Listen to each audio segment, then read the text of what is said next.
कैसे हैं आप सब लोग। उम्मीद करती हूँ सब ठीक होंगे। Welcome back to my channel. Allah पाक हम सब की मुश्किलात हल फरमाए और हम सब की मदद फरमाए और हम सब को कामयाबियाँ अता फरमाए। तो जी ईद जो है वो उसमें 2 दिन रह गए हैं, तो आज हम लोगों ने कहा कि घर की जितनी सफाई है वो कर लेते हैं। तो हमारे घर में 4 कमरे हैं, एक मेरा, एक मेरी जेठानी का, एक जो है वो ड्राइंग रूम है और एक ये वैसे कमरा है। तो इस कमरे को मेरी नंद जो है वो आज साफ़ करेंगी। तो उन्होंने जितने भी पर्दे वगैरह हैं या चादरें वगैरह हैं वो उतार कर वो इधर धो रही हैं। सुबह जो है वो 4 बजे अच्छी खासी बारिश हुई थी और मौसम जो है वो भी अच्छा हो गया था। तो अभी भी बादल बने हुए हैं, तो वो जब कपड़े धो रही थी तो फिर बारिश आ गई थी।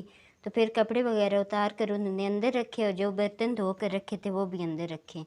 तो आज मैंने जो है वो किचन की डीप क्लीनिंग करनी थी। तो आपको पता है कि जॉइंट फैमिली में जो है वो इतना टाइम जो है वो नहीं मिलता कि हर हफ्ते या हर मंथ जो है वो डीप क्लीनिंग करें। तो यहाँ पर मैं किचन के जितने बर्तन हैं वो सारे धो चुकी थी और अब जो ये स्पाइस रैक्स हैं आज मैं इन्हें धो दूँगी, क्योंकि रात को बारिश हुई थी। तो हमारा किचन में ऊपर जो है वो रोशनदान है, तो उसमें से सारा पानी जो है वो इनके ऊपर गिरा हुआ था। तो ये काफ़ी ज़्यादा गंदे हुए थे, अंदर जो मसाले थे वो भी जो है वो जम गए थे। तो यहाँ पर फिर मैंने कहा कि जो मसाले हैं वो निकाल कर अलहदा रखती हूँ और अब ये स्पाइस रैक्स जो हैं, ये जार जो हैं वो मैं धो देती हूँ।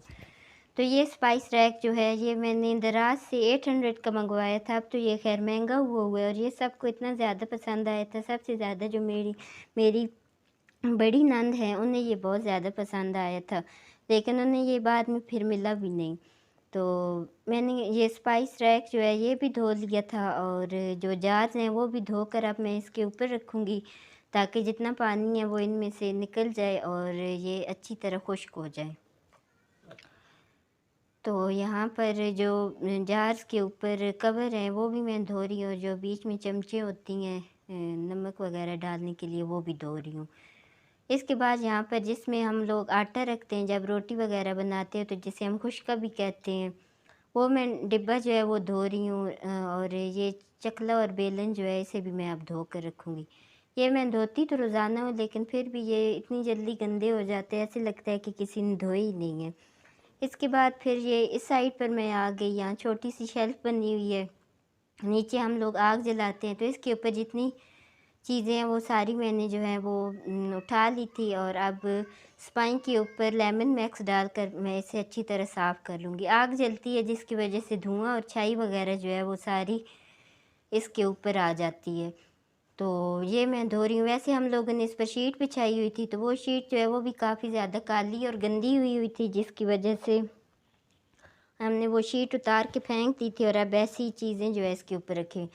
जो जार्स हैं वो सारे खुश्क हो चुके थे, तो अब नमक, मिर्चें, हल्दी, गरम मसाला जो है वो मैं डाल के रख रही हूँ और इसके अलावा जो और मसाले हैं वो अभी खुश्क धनिया जो है वो मैंने करना है ग्राइंड ईद के लिए, तो वो सारे रखेंगे। इसके बाद फिर मैं आ गई चूल्हे की तरफ। तो चूल्हा जो है वो काफ़ी ज़्यादा गंदा हुआ हुआ था, तो मैंने कहा कि अच्छी तरह रगड़ कर इसे भी साफ़ करती हूँ। चूल्हे की जो प्लेट्स हैं वो भी मैंने सारी साफ़ कर दी थी और जिसके ऊपर स्टैंड के ऊपर हम लोगों ने चूल्हा रखा हुआ है वो भी मैं अब यहाँ पर मैंने धो दिया था, क्योंकि चाय वगैरह जो है वो गिर जाती है, कभी दूध जो है वो गिर जाता है, तो काफ़ी ज़्यादा गंदा जो है ये हो जाता है।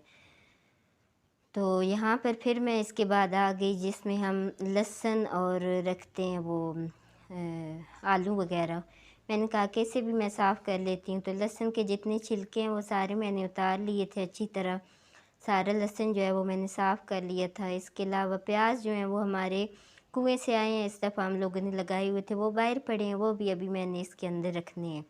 तो यहाँ पर सर्फ़ डालकर फिर मैंने अच्छी तरह रगड़ कर धो लिया था ये वाली जगह, और धोने के बाद फिर ऊपर वाइपर लगाया और अच्छी तरह खुश्क कर लिया था। खुश्क करने के बाद फिर यहाँ पर हम लोगों ने लहसुन और आलू वाला जो पिंजरा है वो रखा हुआ होता था, और इसके अलावा जो अचार वाली बाल्टी है वो, और लंगड़ी और जो खुश्का वगैरह आटे का वो मैं रखती हूँ। ये जगह साफ़ करने के बाद फिर मैंने सारी चीज़ें जो है वापस इधर रख दी और इन्हें अच्छी तरह जो है वो मेंटेन कर लिया। इसके बाद बारी आ जाती है किचन की दीवारें साफ़ करने की। तो ऊपर वाली जो जगह है वहाँ पर चूना लगा हुआ था, तो वो साफ़ नहीं हो सकता था। तो नीचे जहाँ पर पेंट हुआ है वो दीवारें जो है वो मैंने तार के साथ अच्छी तरह स्क्रब कर ली थी। तो यहाँ पर बर्तन वगैरह हम लोग धोते हैं तो जो काला साबुन है उसके छींटे वगैरह उड़ कर पड़ते हैं, जिसकी वजह से दीवार जो है वो काफ़ी ज़्यादा गंदी हो जाती है। फिर इसके बाद बारी आ जाती है चूल्हा साफ़ करने की। तो यहाँ पर हम लोग आग जलाते हैं, तो साफ़ हम लोग करते भी हैं, लेकिन फिर आग जलती है तो फिर वैसे के वैसे वो काला हो जाता है। तो मैंने कहा कि एक दफ़ा जो है वो हम लोग साफ़ कर लेते हैं। तो यहाँ फिर मैंने तार लेकर जो बर्तन धोने वाली है उस पर साबुन लगाकर अच्छी तरह साफ़ कर लिया था और फिर ऊपर से धो लिया था। कुछ ऐसे लग रहा था कि साफ़ हो गया, वैसे तो वो जब तक पेंट ना हो वो जगह जो है वो अच्छी तरह साफ़ नहीं होगी। तो इसके बाद फिर ये आप देख सकते हैं चूल्हा भी साफ़ हो चुका है, जितनी दीवारें हैं वो भी सारी मैंने साफ़ कर ली हैं। और फिर इधर मैं आ गई, जो हमारा एक रूम है जहाँ मेरी नंदे और मेरी सास वगैरह सोती हैं।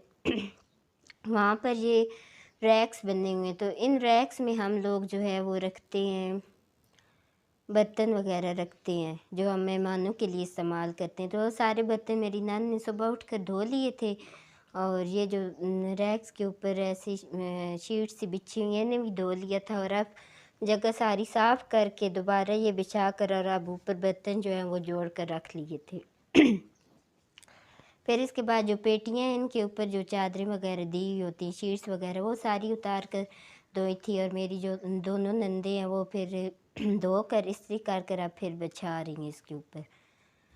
फिर मैं आ गई किचन में, तो जो ऊपर वाली जो हमारी शेल्फ़ बनी है उसके ऊपर बाल्टियाँ वगैरह पड़ी हुई होती हैं, जिनमें हम लोग सौदा जो है वो रखते हैं, चीनी, चावल वगैरह। तो मैंने कहा कि वो बाल्टियाँ उतार कर वो मैं धो कर रखती हूँ। और बाहर फिर मैं धूप में मैंने खुश्क की सारी बाल्टियाँ, और सारी अच्छी तरह जो शेल्फ़ है, जो शीट है, वो मैंने साफ़ की। तो अब इसके बाद बारी आ जाती है ये वाले जो किचन की शेल्फ़ है जहाँ पर हम लोग बर्तन वगैरह रखते हैं, इसे साफ़ करने की बारी जो है वो आ जाती है।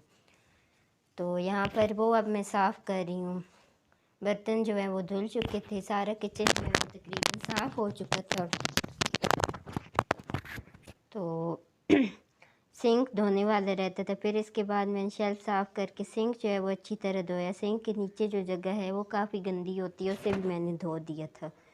फिर ये जो भड़ोली है इसके ऊपर कपड़ा हम लोग देते हैं, तो वो बाहर धुला हुआ था, वो मैं लेकर आई और वो मैंने इसके ऊपर बिछाया।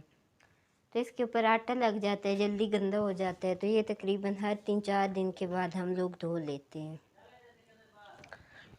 फिर जो एक रूम है जिसमें हम लोग बर्तन वगैरह रखते हैं, तो उधर की चादरें वगैरह सारी चारपाई की मेरी नानी ने चेंज कर ली थी, और अब पानी डाल कर धो लिया था, और अब वो वाइपर लगा रही थी। यहाँ पर पर्दा जो है वो किचन का मैंने उतार के धुलवाया था, वो भी खुश्क हो चुका था, वो मैंने लगा दिया था।